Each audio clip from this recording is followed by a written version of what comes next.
Assalamualaikum warahmatullahi wabarakatuh. Berjumpa kembali di channel Tesur Afandi. Pada kesempatan ini saya akan mencoba untuk membagi pengalaman saya bagaimana cara kita membuat sebuah proposal pembangunan masjid. Dan kebetulan yang saya contohkan ini adalah salah satu masjid yang dalam renovasi pembangunan. Maka tentu kita membutuhkan banyak bantuan supaya kegiatan pembangunan tersebut bisa berjalan dengan lancar. Yang pertama kali yang harus kita cantumkan dalam salah satu proposal pembangunan, yaitu kita tempelkan di sini logo dari gambar masjid. Karena yang kita akan bangun adalah sebuah masjid. Tentu kita harus mencantumkan logo tersebut.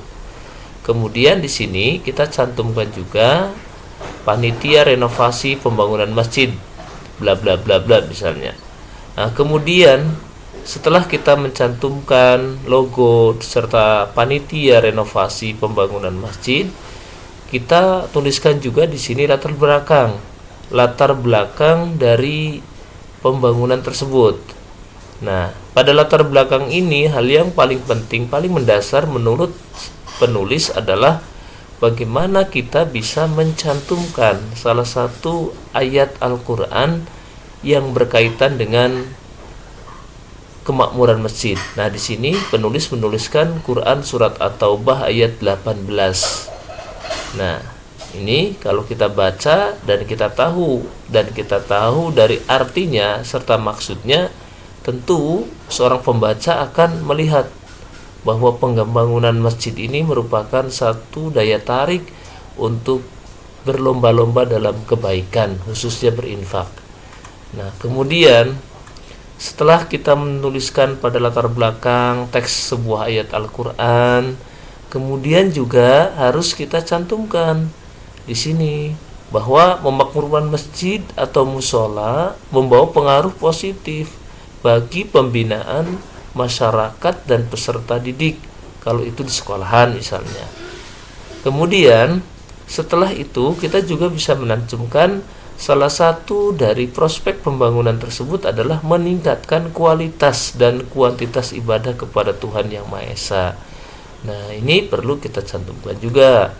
Kemudian dari latar belakang itu kita cantumkan juga atas dasar tersebut, di atas dengan segala kemampuan dan keterbatasan yang kami miliki untuk merenovasi masjid, ya, maka kami memiliki tanggung jawab untuk merenovasi masjid tersebut agar menjadi lebih baik misalnya.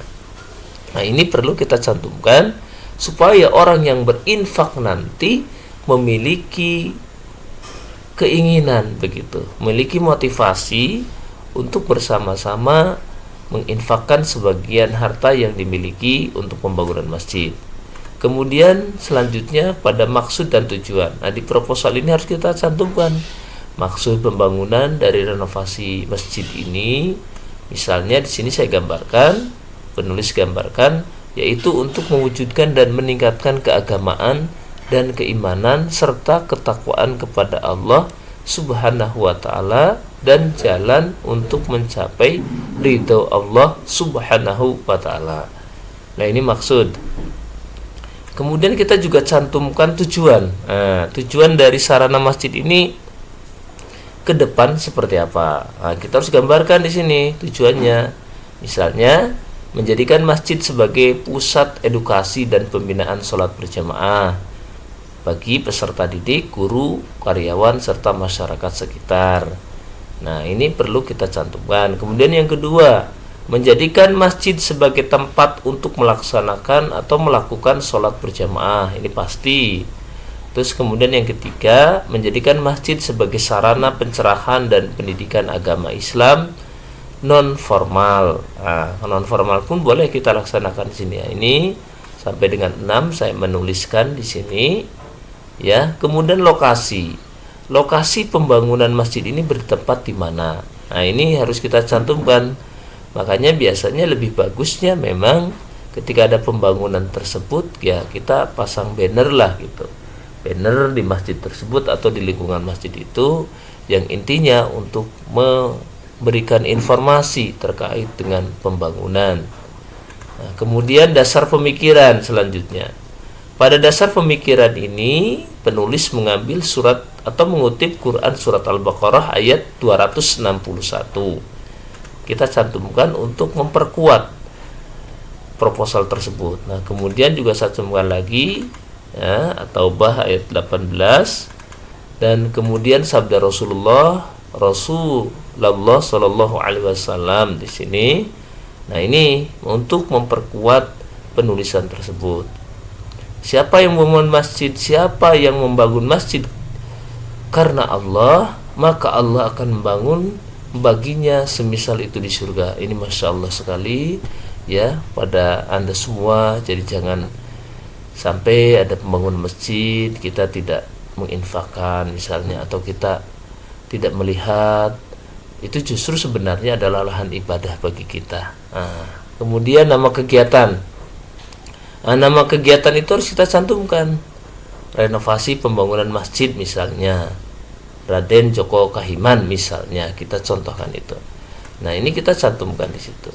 Nah, kemudian jangan lupa untuk penulis juga, bagi kita yang sering membuat proposal, susunan panitia. Nah, susunan panitia mulai dari pelindung, penasehat, penanggung jawab, koordinator pembangunan, ketua, sekretaris, bendahara misalnya.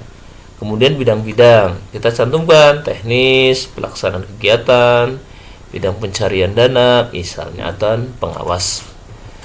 Kemudian selanjutnya, ini yang paling penting dalam sebuah proposal pembangunan. Ini rencana anggaran biaya. Ini harus dicantumkan secara jeli dan benar-benar teliti, karena ini akan mendapat tanggung jawab, responsibilitas yang sangat tinggi dari para donatur. Nah, ini kita sebut aja para donatur. Nah, di sini kita harus mencantumkan benar-benar apa yang akan dilaksanakan dalam pembangunan tersebut. Misalnya lantai 1, karena kita akan menggunakan lantai 2 dengan 2 lantai masjid tersebut, tentu kita harus betul-betul mempersiapkan rencana anggaran ini supaya tidak mengalami, supaya tidak mengalami kekurangan dana, maka harus tertata sedemikian rupa. Misalnya dari hal yang kecil, misalnya bongkar atap lama 196. Nah, ini volumenya, satuannya berapa meter, kemudian harga satuannya kita cantumkan dan jumlah harganya. Nah, ini harus kita cantumkan. Untuk apa? Supaya orang yang donatur atau masyarakat atau lembaga yang akan donatur itu percaya bahwa yang kita laksanakan sudah berdasarkan dari RAB yang benar. Baik, kita langsung. Nah, karena kita ada prospek pembangunannya 2 lantai, kita cantumkan lagi pada lantai yang kedua misalnya seperti apa gambarannya, kebutuhannya seperti apa. Nah, ini perlu kita cantumkan. Nah, kemudian selanjutnya adalah waktu penyelenggaraan. Dalam waktu penyelenggaraan ini, panitia atau orang yang membuat proposal, katakanlah, itu harus mencantumkan waktu penyelenggaraan dalam kegiatan pembangunan. Misalnya, penyelenggaraan renovasi masjid sudah dimulai dan akan dilaksanakan secara bertahap yang disesuaikan dengan dana yang ada. Nah, ini tentunya sudah betul ini ya, kalau seperti ini. Kemudian sumber dana. Nah, sumber dana tersebut dari mana? Nah, ini yang sudah ada berapa, kekurangan anggarannya berapa, maka perlu kita cantumkan supaya nanti dalam permohonan dana, permohonan bantuan sudah jelas yang kita butuhkan sebenarnya berapa. Nah, kemudian penutup. Nah, dalam penutup ini juga kita cantumkan harapan-harapan kita dalam pembangunan masjid ini seperti apa. Terus kemudian peran yang dibutuhkan dalam pembangunan ini seperti apa supaya bisa berjalan dengan lancar. Nah, kemudian jangan lupa juga di sini kita cantumkan untuk lebih jelasnya ketua, sekretaris misalnya